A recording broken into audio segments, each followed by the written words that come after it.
What is up, duelists, and welcome to another Yu-Gi-Oh video. And today we're talking about the Master Duel ban list. Now, they just posted an update this morning, and I wasn't live today, so I haven't reacted to it live on stream, but it was a pretty disappointing one. We're gonna go over the changes in just a second, but I want to use it more of an opportunity to talk about the Master Duel ban list approach in general, and especially after the most recent update before this one, where they put Max C to 1 and actually made some other relatively meaningful changes. I want to talk about the format a little bit and maybe some of the changes that I would have liked to see instead of what did happen on this ban list. Before we hop into any of that, we shall take a look at the update together, and the changes that you see on the screen here are all of them. We have a singular hit on this ban list, which is a semi-limit to Habakiri, and then they're unlimiting 2 cards, which are Snake Eyes Poplar as well as Pot of Desires. Now, Habakiri to 2 is, for what it's worth, a card moving in the right direction. This card should not be at 3 probably, but is also something that barely matters, realistically speaking, because Master Duel, out of all the Yu-Gi-Oh formats at the moment, is the format in which Habakiri is the easiest to search. You know, the format, they still have Arclight, they still have King of the Feral Imps, so every tool imaginable to search Habakiri is available. You know, even in the OCG, they limited pre-prep to make it harder to search this card. So quite frankly, Habakiri to 2 is fine on its own, but if it's the only change they're making, I feel like it's relatively lackluster, so it's barely going to impact mainly the Mitsurugi hybrids. And that's my issue with this, is the hybrid versions of Mitsurugi, which are already the more powerful ones, like Mitsurugi Yami, or all the other decks that try to search Habakiri via King of the Feral Imps, if you use Ryziel packages, or even Orchist can make the rank 4 because it's dark. Those don't care because they search Habakiri anyway. So realistically, the only deck that really cares about this is pure Mitsurugi, because that is taking a consistency hit from this. And pure Mitsurugi is also, in my opinion, the one that is the most fine. So why are we hitting that one the most instead of hitting some of the bridges, some of the stuff that makes the other decks work? But we're going to talk about that in a second as well. And then cards to be unlimited. I'm not a big fan of Snake Eye. You guys know this. Realistically, I don't have a huge issue with Poplar being at 3. I'm a little concerned because Original Sinful Spoils is still allowed in Master Duel, so that is concerning. Like, out of all the things I want to happen, Snake Eyes returning is not the one that, you know, I have on my list of things that would help this game. But I guess, you know, Snake Eyes hasn't been a deck for a while, so just because I don't like its playstyle doesn't mean that it doesn't deserve cards back. But at the same time, I would have been more okay with this if they did some proper hits to some of the existing decks, but just bringing back Poplar is just, like, in my opinion, just like throwing one other combo deck into the mix, maybe, that I'm a little concerned about. But yeah, Pod Desires, I think, is fine to go to 3. Honestly, I think it was always questionable when they put Desires to 1, simply because I feel like the reason for it was, this is my interpretation and how I remember things, is that it was one of the cards that, when they hit it, it was mainly being used in stun decks, and they just somehow refused to ban the floodgates, which to an extent is still true. A lot of the floodgates are still around, and we're going to talk about those in a second as well. Pot Desires was never the problem, you know, like the problem was always the kind of cards that people drew with Pot of Desires, you know, cards like Rivalry, Gozen, There Can Be Only One, and so on and so forth. And some of those cards are still around.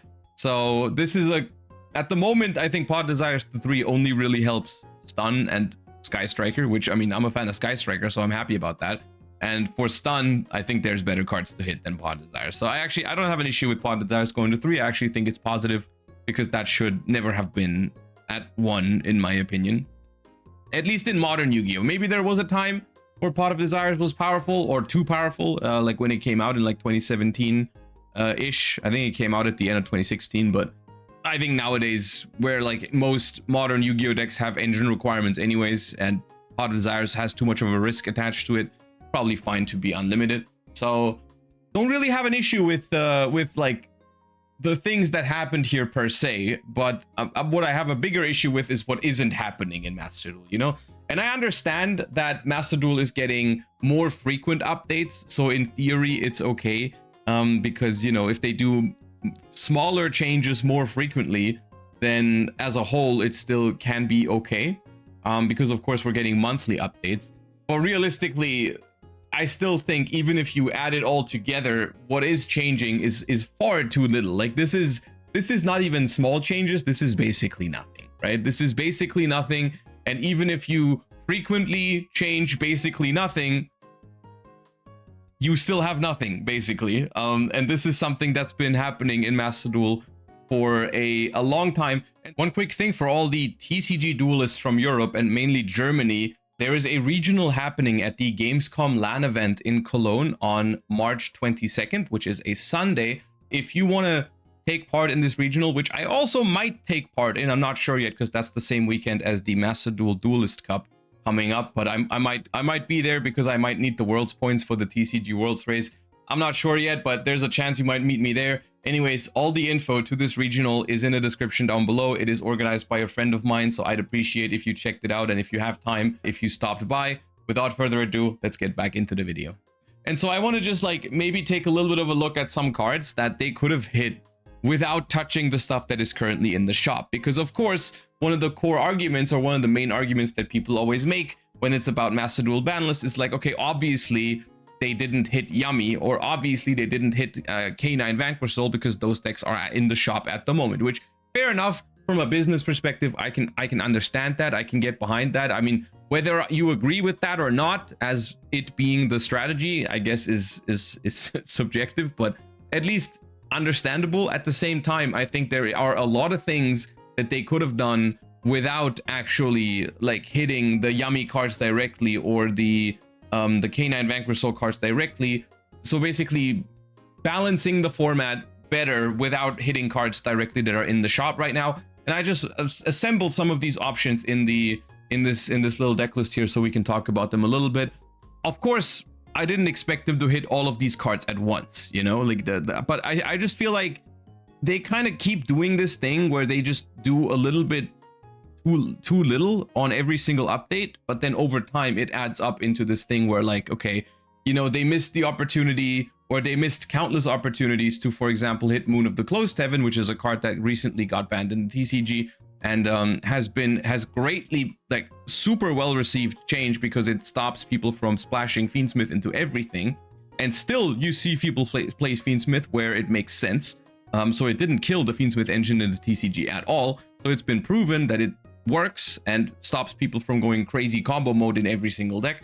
But Master Duel still has it. And I feel like a lot of these things add up. You know, Master Duel still has Moons. Master Duel still has Sprite Elf. Master Duel still has Baron. Master Duel has Savage, Arclight, King of the Feral Limbs, Zombie Vampire. A lot of generic extra deck monsters that I think individually you could make an argument that the cards are fine. But because they all exist together, it just, we have this little bit of a roller coaster of every format. There's some deck or multiple decks that just spit out a couple of these. Like, for example, right now, Mitsurugi Yami, which is a deck that was by far the most powerful deck in the TCG already, is now in Master Duel and running rampant with access to not only Baron the Fleur, but also Sprite Elf, and also still access to Herald of the Arclight. They can even make Savage if they want to. So, like, decks like this, right?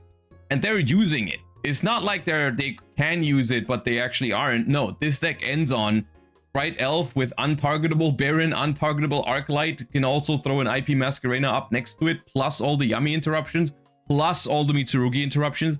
This deck was crazy strong in the TCG already when those cards were banned. And I feel like it's always happening in Master Duel when, like, you might not even notice that Sprite Elf is legal for like 6 months or something, but then one deck comes around that can use the card, and all of a sudden you realize, oh yeah, that card is still here, and that deck is now way more powerful than it should be. Same thing with Baron, same thing with Savage. You know, it's always only a matter of time until those cards see meta play again. Same thing with Moon, and also as you know, with Herald of the Arclight, same thing with that card as well. I don't know. I just wanted to get your opinion on this kind of thing, where it feels like Master Duel is constantly letting these generic extra deck cards get away with it, quote unquote, because, oh, maybe there isn't a deck that can use them right now, and then there is a deck that can use them right now, and we're still not hitting them, which is weird. Because I feel like you could easily hit Sprite Elf and Baron the Fleur right now. You'd have good reason to, people would, for the most part, be very happy about it, and it wouldn't really hurt the popularity of Yami or Mitsurugi or Draco Tail or K9. Like, all of those decks would still be very, very fine. It's just that games themselves would be a little bit more healthy overall, especially in a best of one environment, right? That's another thing with Master Duel you have to consider. A key difference between Master Duel and the other Yu-Gi-Oh formats, whether it's OCG or TCG, is that Master Duel is best of one. And in best of one, I feel like it's even more problematic when things are out of balance, because you don't get game 2 and 3 to turn things around. You don't get, you don't lose game 1 and then, but you get to go first game 2. No, you lose that game, and that's it. Your opponent summons Elf, Baron, Herald, Yami board, Mitsu board, and you quit, and that's all there is, right? But yeah, and I feel like this is also something, or rather another thing that's weird right now, is that they released decks that were designed to come around at the same time. And I'm referring to Justice Hunters. I'm referring to Yami, K9, and Draco Tail. Those 3 decks came out in the TCG and OCG at the same time and created this kind of like triangle format where they can coexist at a relatively similar power level. But then Master Duel releases them one after another, and it creates this kind of like weird feeling where, like, Draco Tail was the first one that released. So technically Draco Tail has been out for like, what, 3-4 months now? I'm not saying I'm getting tired of Draco Tail, but I think Draco Tail is getting to a point where it's no longer in the shop. It's a top tier meta deck. It is really strong, and I think that means it realistically could have been hit on this Forbidden Unlimited list update. You know, I'm not talking about killing the deck, because I don't think it deserves that, because I think it is a pretty healthy deck overall and pretty cool to have around. But, you know, something like limiting Mululu or limiting Ketu or Lucius, whatever they want to do. Like, if they refuse to hit the ultra rares in Mululu or Ketu, they could have hit Lucius or Rahu. Just a small thing. The deck would have realistically been fine. The minimum that they should have done is to hit this card, Performable 5 Rainbow Magician, because I guess, in case you haven't seen it yet, but this is something that branded Draco Tail lists have been using to auto win against other decks in the format, like K9, because you just sent this with branded fusion, and then you can you can set it up in your spell trap zone, and if your opponent ever has a spell trap to set, you just pop it with Gulamel or Urgula, so your opponent can never really play the game. Is at the very least, we could have hit this card, you know, to make Draco Tail more fair, but we refused to do so, right? And then even if you say, like, okay, I understand why they're not hitting K9 Vanquish Soul. I understand why they're not hitting Yami, pure Yami, that is, right? I don't understand why they're not hitting Yami Mitsurugi as a hybrid. You know, cards like Elf, Baron, Arclight, those cards should definitely go. You know, Yami, it's been proven Yami is still winning YCSs in the TCG without this card, so they could have hit this card as well if they wanted to keep the triangle format alive. Nothing forces them to hit Yami cards directly or K9 cards directly. They can make changes without that.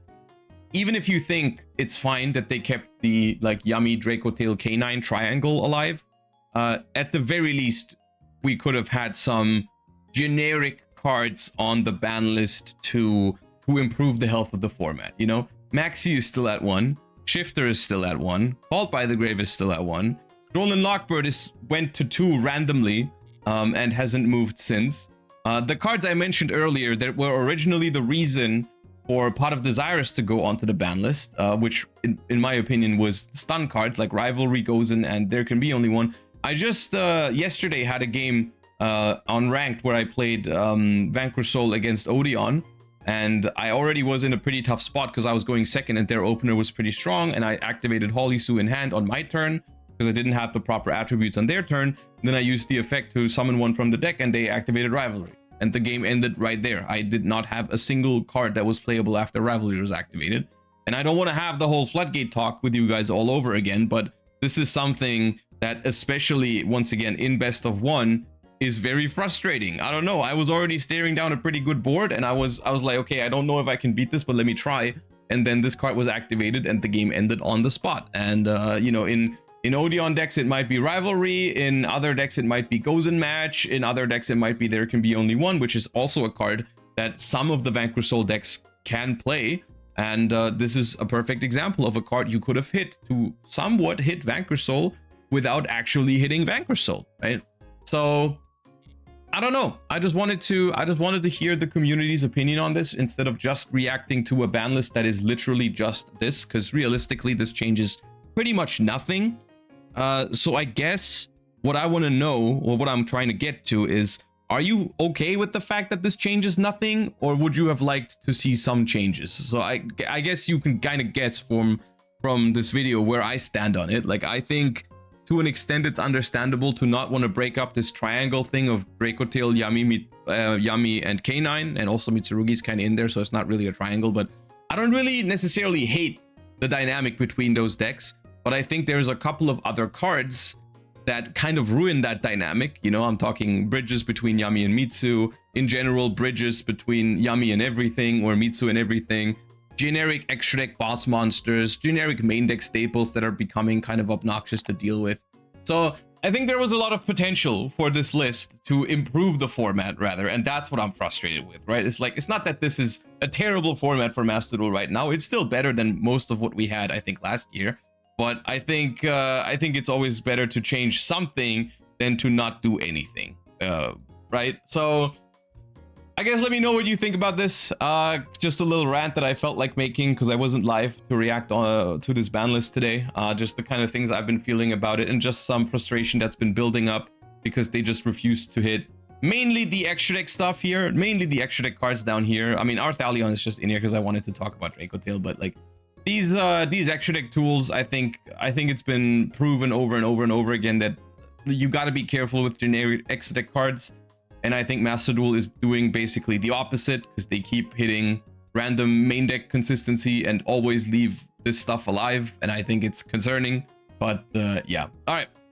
Thank you so much for watching. Let me know your thoughts on this ban list update and this little Master Duel ban list philosophy rant in general, I guess, in the comments down below. Thank you so much. Make sure to subscribe to the channel. We're getting really close to 100K. I'd really appreciate it. And I'll see you next time, Duelists. Bye-bye.